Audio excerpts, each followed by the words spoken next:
Hey guys, we're live. Welcome to IPOP. We decided we were going to do a live interview because it's been a special day in IPOP's history and our young history. We are with Seymour Rifkind from the IPTPA. If you guys want to read some really cool pickleball history and pickleball legacy, this man, the most respect I ever had for you in the moment that you told me you made a documentary about Israeli Jewish rabbis playing pickleball, and correct me if I'm wrong, against some Palestinian sheikhs, and for peace, pickleball for peace. And I thought, what a ballsy thing to do. Yeah. Well, and there's Christian and Muslim as well. So there 4 different religions. None of them could ever get together to talk the politics of the city of Haifa. And through pickleball they met, and they ended up being partners, and they played against each other, and they had fun together, and before you knew it, afterwards they were getting a drink together, and that turned into having come on over to my house and have dinner, and now they're buddies, and yes. They've been able to get together at the facility, at one of the iTech centers, and play pickleball. They talk about the issues. They talk about pickleball, but then they talk about issues in their community. And how to solve it, and what they can do about it, because now they recognize that there's no reason to hate this person. Right. I was raised that these people are bad. Yes. Well, they're not all bad. Yeah. They're people just like me, and we can talk through this so that we don't have hate. Yes. And war is no good for anybody. And pickleball just breaks down the barriers, which allow people to begin a conversation. And once you have that, I think you have the making of really solving problems, and it changes people's lives. It's one of the greatest things that I think I love most about our sport. And that's an interesting question, because I've actually done an interview with CBC about that kind of topic, about community. Yep. And about and the power of pickleball. But what is it about pickleball that would bring people together that have that much ideology and that much differences? What is it about this game that changes that? I mean, well, I think a lot of it has to do with we're close to each other, right? I mean, you have 4 people, you're 14 feet apart. There's trash talk going on. You hit the guy and you start laughing, but then you say you're sorry, and then they say no, it's okay, and there's just the walls kind of come down, because you're in a group with everybody is kind of equal, and that's one of the things of every successful club is they've got their groups where you've got like-skilled groups. So if you've got open play or you've got a schedule, there's people that are willing to pay money to just show up, and they know they're going to get good play. Right. Because everybody's in a like-skilled group. So if you're in a like-skilled group, then you love pickleball, you're addicted to pickleball, you're laughing, you're having fun. You're sharing a passion together. Yeah. And once you start sharing a passion together, it's easy to begin to overcome some of the barriers, because you don't see that in the person that you're playing with. You see somebody that you're laughing with, you're having fun with. So how could they be that bad? Yeah. Yeah, exactly. Yeah. So let's talk about your organization that you founded 10 years ago. Yeah. I think I've talked a lot about why we really, really wanted to work with the IPTPA. Yeah. First off, what's the acronym mean? Because we do have a lot of people that are newly learning. Sure. So IPTPA stands for the International Pickleball Teaching Professional Association. It's a mouthful, believe me. It's not one that I did by choice. But, it's hard to find a name that says what we are that wasn't already taken on as a domain name. Right. So when we came up with a long list, but all of our first 20 were already domain names. So I did not want to have a name that wouldn't also be our domain name, because part of the brand building and finding and locating a new company is they got to tie together, right? Yep. So it turned out that IPTPA is still a bit of a tongue twister. Nobody goes by our full name. But it's not. It's actually, it kind of rings after a while, right? It does, you know. But it's worked over time, and I think that just shows that if you have longevity and if you have a good product and a good service, what might start out originally as being maybe questionable, all those things kind of melt away because you really got the most important thing, right? You've got quality programming, you care about your members, you care and you're trying to help the pickleball community.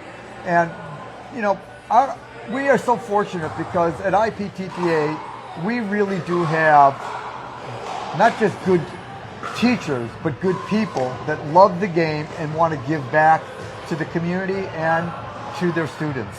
And I think when you've got people that really care, they're going to take the time to learn, to stay up to date with their teaching. They're going to continue to try to work to improve as teachers. They're going to be willing to go out and help and do clinics with other IPTPA members. You know, we talk about always being more of a family. And, you know, it's easy to say it, but we try to live it. And you know, actions speak louder than words, so we try to walk the talk in everything that we do. And we know that we've got faults like anybody else. We don't run away from them. We try to do what we can to make those improvements. They don't oftentimes happen as quickly as we'd like them to.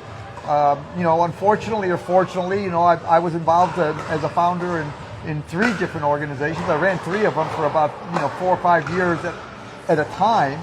And, you know, I was really spread thin to be able to do as much as I wanted to do, especially with IPTPA. Yeah.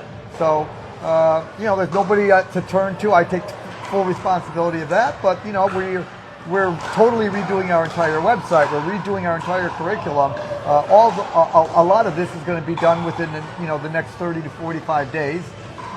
So, wow. Those that have been with us for the past 10 years, you know, we want to thank you for your loyalty and your love of pickleball and your love of IPTPA. And, you know, we've heard you, we listened to you. Hopefully, you know, in the next couple months, you'll see some of those things that you've been asking about. So, that's important to us. And it is, and that comes true. And so, I know one thing I really appreciated, I mentioned this earlier, was, at Riff, which is what we call him, right? It's not Seymour, it's Riff, and he's a hard ass.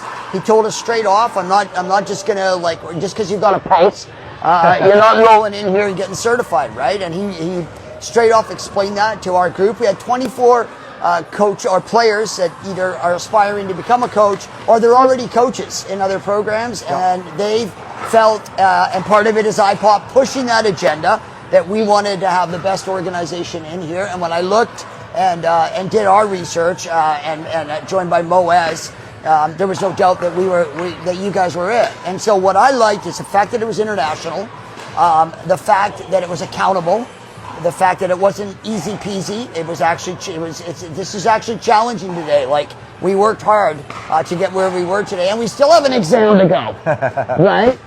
Right. And so and that gets us to a level. Well, not only do you have an exam, but you got to pass the exam. Yeah, okay, easy peasy. And so, and what I loved is the fact that now there's a stepway, there's a pathway, there's a level 2 option once that we've reached that. There's also a ratings, which is really fascinating. Maybe we can touch on that. And then there's a level 3 that's in the pipeline and soon going to be out. And you got a junior certification as well. That's another interesting. Specifically for kids. Yeah. You know, that's a program we started about 3 years ago. We're partners with the YMCA's internationally. Okay. The book was published by, our ebook was published by Human Kinetics. That's the main publisher for all the schools in the U.S., I know. And we follow the key objectives of Shape America. Shape America. Yeah, Shape America has all the objectives of the type of movement and the skills that you should have at 5, 6, 7, all the way up as you're maturing as an adult. And we've identified all the skills that we teach and how those fulfill those objectives for a 5-year-old, a 6-year-old, etc. So we take what we do seriously. We follow the lead of professional organizations that have been out there for a long time.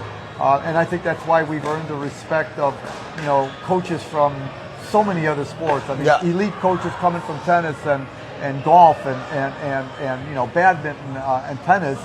They come over and they take our program and they go, I learned more today than in the 10 or 15 years I've been going to symposiums and continuing ed. We get compliments on our curriculum quite a bit.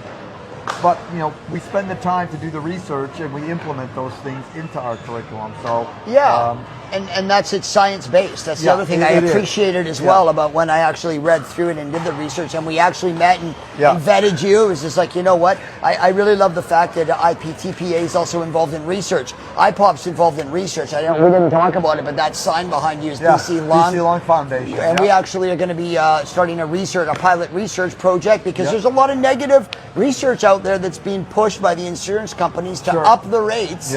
So it's organizations like ours. That's right. You guys are believing in research. So that's basically to prove that pickleball is somewhat. I'm interested in the health benefits of pickleball. Okay. And I'm interested in exactly what's going on mentally in the brain with pickleball, because I think that our sport is unlike any other sport simply because we take all of our players that are good enough to dig for a certain length of time to that slow, methodic thinking, and then just like that to the quick firefight. And it's really two extremes of the brain. And I find it fascinating that I've been involved in about a dozen different sports, and I've never thought the term addicted. But in pickleball, almost everybody that I know, everybody that I play with, they say that they're addicted. And why does everybody say that one term, which is kind of a negative, right? I mean, alcoholics and AA and gambling and all those things. But in pickleball, it's a beautiful thing, right? Addiction's dangerous. So I'm going to disclose something to you. I'm 16 years clean. I'm in NA, right? I've done the 12 steps. I believe in that process. And when I first experienced pickleball, I felt like, I just wanted more and more of it, right? And I've been fascinated by that and I think I've got a pretty good grasp on, and I've done a lot of reading on the differences between serotonin and dopamine and what happens to us physiologically when we actually take the paddle and we hit it. It sends a sensation up our arm, and that actually triggers a little spike in our serotonin. It's a gratification. It's the same kind of thing as you're doing doing a drug, right? But the thing that's different about pickleball is now visually, the ball goes over, and now we've got an actual spike in dopamine. So now you've got serotonin and dopamine combined in that same action, and people can't. And now this is the thing. You're like how easy it is to learn pickleball. You can't, and then you have a couple of laughers with some good endorphins on there, and you're feeling good. You're high, right? And so sign me up. Natural high, right? So but physiologically, your body doesn't know the difference, right? It's a drug. It's like you're getting, it's like love, same kind of thing. Anyway, way off topic. Sorry. That's what he does to me. That's his fault. No, not too much off topic because pickleball is about sharing the love, baby. It's spreading the love worldwide. So back to IPTPA. So what do you see? Like, what was your honest? So you had a group of Canadian players and coaches in here today. Right away, one of the first questions I asked, as you know, is how many people have taught, or how many were coaches, or how many maybe worked in a corporation and were responsible for training. And not to my surprise, but I was glad to see that probably 80% of everybody there was a teacher, was a coach. And so I felt like when I have that, I'm speaking to a colleague as opposed to just speaking to a player, maybe a good player, but really doesn't have any background in communicating and how to effectively help a player overcome obstacles. Because there's a lot more to coaching than just understanding how to hit the shot. You've got all these different kinds of personalities in pickleball. You've got all these different ages. You've got men and women. You've got children now, and you've got people that are working with every single little demographic. Right. So you got to think about the psychology of coaching comes into play in all sports, but in most other sports, they're not dealing with men and women, young and old. Soccer, if you're a soccer coach and you're a male soccer coach. if you're a female soccer coach, for the most part, you're working with the females. Not Yeah. to say that a male isn't coaching the females, but then they're all females, Yeah. right? But if you're a coach in pickleball, you're working with everybody in every age. Yeah. And so, very quickly, you got to understand that you got to treat each one as an individual. You've got to change a little bit about how you approach different people, how you speak to different people. Yeah. So that you can see what's working and what's not. Right. And, you heard me say that for me, the nonverbal communication is much more important than the verbal, because when you're communicating with people, most people think that the coach is a little bit on a pedestal. Right. So many are not going to really question them. They're not going to ask difficult questions and things like that. But you're going to have others that, are very demanding. Right. And so you've got to have a lot of flexibility within yourself, and you've got to have the capacity to be able to work with all different kinds of personalities and all different kinds of goals. Right. Some people just are recreational player. They just want to have fun. They'd like to see a little improvement. Others say, hey, I want to go pro. I need somebody that's going to push me and somebody that's going to, work with me and give me some tough love, but, not going to let me slack off. And, it's a big part of coaching as well. And coaching has changed dramatically from the perspective that, even 5 years ago, we didn't really have pros like we have today. Right. So most people were simply aspiring to get better and maybe, compete at the amateur, nationals, either nationals in Canada or nationals in the U.S. That was as high as you could go. Right. But now you can get on the APP tour, you can get on the PPA tour. Right. And now all of a sudden, on MLP. the PPA in particular, and MLP, and you can make some money, you can Yeah. make a living. Yes. So that brings in a whole different attitude, not just about the pros, but those that are aspiring to get there. So a whole different level of coach is required to bring those people along.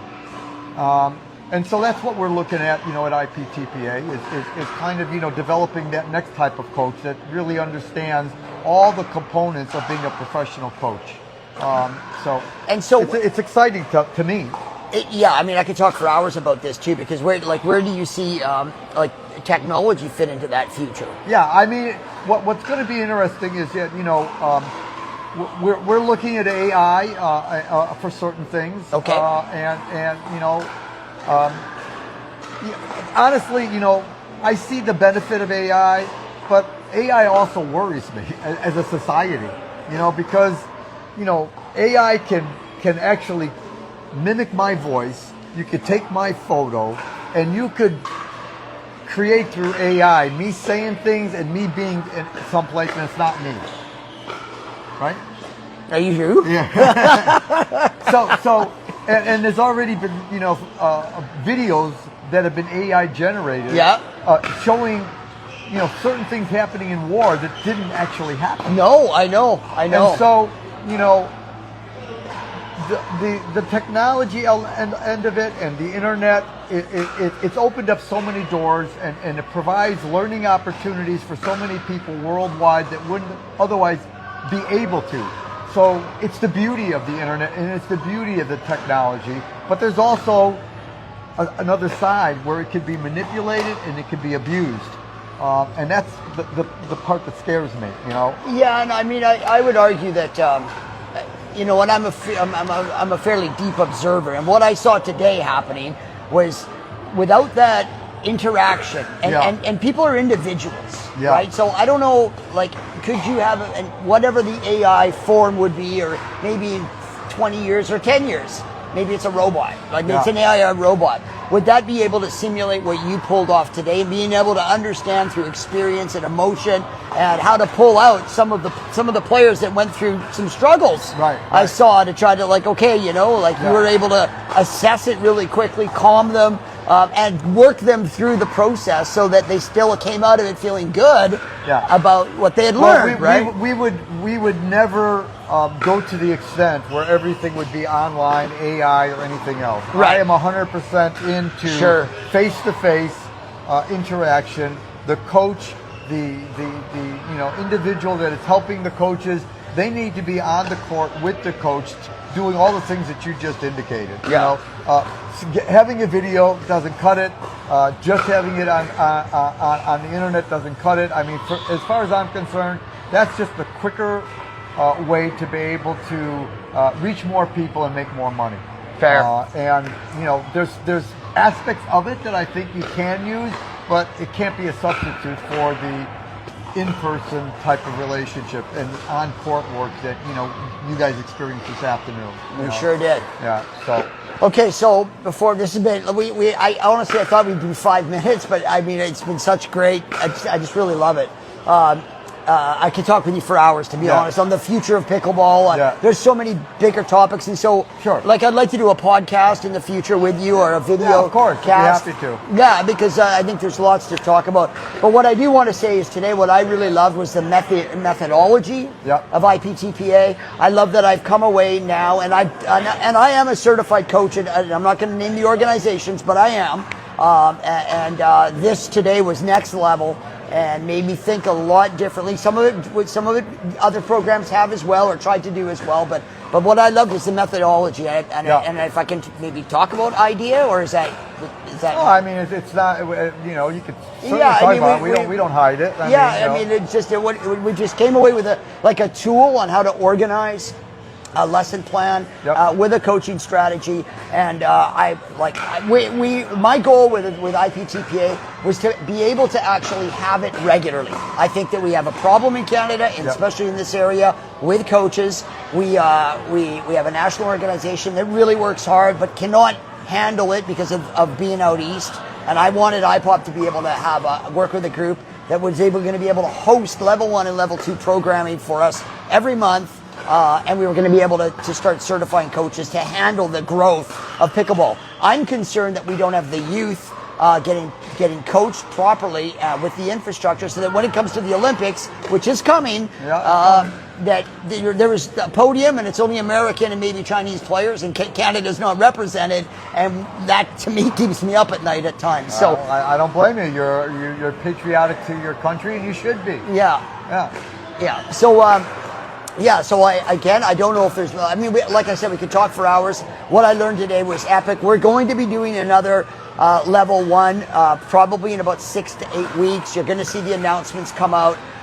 We're going to be actually having a level 2 coming up. That's going to be a limited amount of spots. We were talking earlier about having a preparation, because level 2 is next level. It is some work. It is slightly more skill-based and technical than what we went through today. So, but we want to get coaches prepared, because we have a real shortage of level 2 coaches in this. Level 1's bad enough, but level 2 is really. So we're going to take the bull by the horns, because I'm not a guy to sit back and go, oh, there's a problem here, and how do we solve it? And it's like I know we now have the partners to solve it with, and so that's my plug. Shamelessly, and $5 pickleball in the morning, 6 a.m. Don't forget. So maybe you'll come here in the morning and play before you go. Maybe. So if you want to play with Seymour, the famous Riff, tomorrow morning at 6 a.m., he's going to be here. So come on down. And anyway, so I just want to again thank you from the bottom of my heart. I know coming up here is not the easiest thing, but you said you were going to do it for us. 24 players came through today, and now they've got to write an exam that they've already left to study for, because he scared the bejeebies out of them. and Graceful, I love you, man. You're a great guy, and I can't wait to work with you in the future. All right. Thanks a lot. Riff signing out.